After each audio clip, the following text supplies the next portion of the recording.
What's up everyone, it's me, Wisens, back at it again with another video. Welcome back everyone to my channel where I have something special cooked up for you this time. I'm going to create my first fully functional game from scratch. Ready to get started?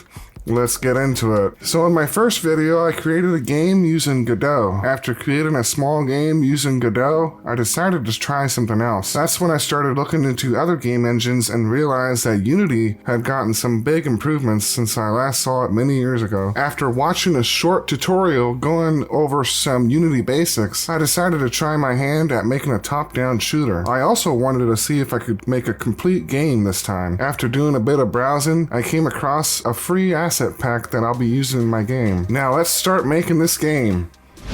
Using the tile map functionality from Unity, I was able to import the tile set from the asset pack earlier. This will allow me to place down tiles that would represent things such as grass or water. I grabbed this wizard dude and a book that were free downloads as well. My game idea will be based around a wizard who uses his trusty spell books to smite enemies with his magic. Here's how the first part of the game looks. As you can see, I have placed down tiles and made a few islands and some water. The player can also move around. You'll also notice that the spellbook follows the cursor in a circular path around the wizard. I'll make it so that the spells are fired from the book in whatever direction it is pointing. It was tricky for me to get the book to act right because getting this right took the power of math, which for my feeble mind was a big task. This produced some crazy results, like the book going around in a weird way and fireballs shooting from the side. Luckily, Google knows more about trigonometry than I do, so this wasn't too bad to get right in the end. Now there was a problem I was experiencing with the movement. Right now there are no boundaries, which means the player can walk on water just like Jesus himself. I was having an issue figuring out a solution to this until I figured out that you can put boundaries on tiles here, which will block the player from entering.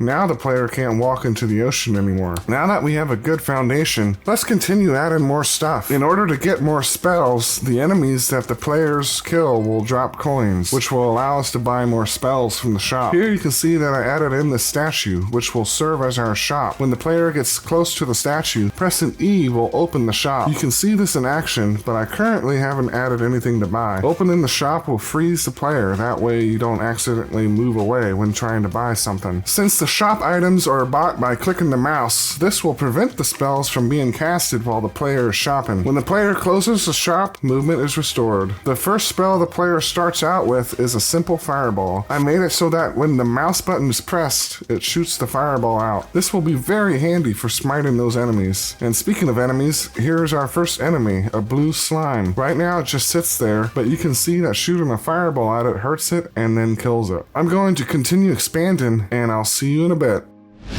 So now I've added a ton of new stuff, so let's get back into it. Here you can see I placed a few slimes. Shooting them now displays this cool damage number effect when it gets hit. That shows how much damage the player did. I also added a health bar, which I followed Backey's tutorial on. It consists of a heart along with the health meter. When the player touches an enemy, the health goes down. As it gets lower, it changes color too. So check this out, I finally added the coins. Look at this, when the slime dies, it drops a coin which adds 1 to the gold amount underneath the health meter. To make the coin collecting easier, I made it so that the coin floats towards the player when they get close. During my first attempt at this, the coins were flying everywhere, which was a funny bug, but I eventually quelled the coin's desires to fly into outer space and calm them down. They are now magnetized to the player. So what's better than a fireball? Why, a super fireball, of course. That's right, I added a new spell called the super fireball. It's better than the regular fireball in every way. It shoots faster and does more damage, making it the perfect choice for clearing out those pesky slimes. At first it was a bit too fast and was acting like a machine gun. This makes for a good spell, but there needs to be a longer cooldown on this, especially with all the lag this is creating. The next step is to get the store running. I was able to add a template to the store, that way I don't have to manually create each item from the store. Whenever I want a new item in the store, I can just make it from the template. Pressing E near the statue now brings up the store with items. The gold goes down when an item is bought, of course. course. Capitalism exists even in the wizarding world. The game is finally taking shape and is starting to look like a real game, complete with the main menu and all. I made a rather simple main menu that takes you to the level select menu when the play button is selected. Once in the game, you'll notice that a few more things have been added. First, I added a wave-based system, which will continue to spawn enemies until the timer runs out. I also added a simple AI system to the slimes, which will allow them to move towards the player. Right now, it is super simple, so maybe I'll add in another enemy that can shoot. The player can also hit escape during the game now, which will allow them to go back to the main menu if so desired. So now I've added a third weapon, a laser. This is a laser that follows the mouse cursor and deals massive damage to the enemies. I made this laser using shaders, and let me tell you, shaders are painful. I caved in after trying to make it on my own and followed a tutorial to help me make it. So now I feel like the game is almost finished and just needs a few more touches. I expanded the island, giving the player a lot more room to maneuver, and now that the wave has begun,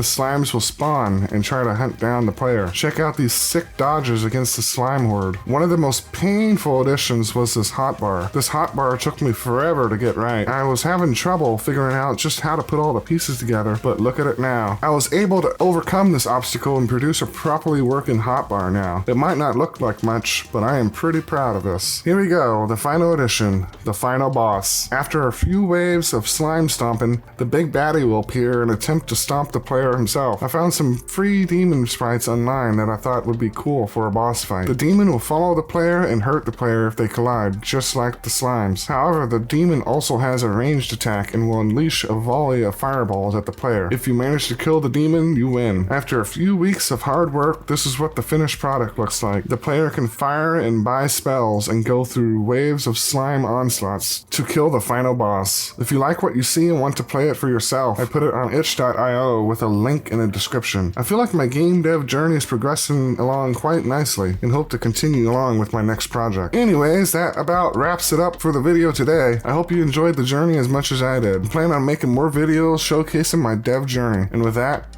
I'll see you next time.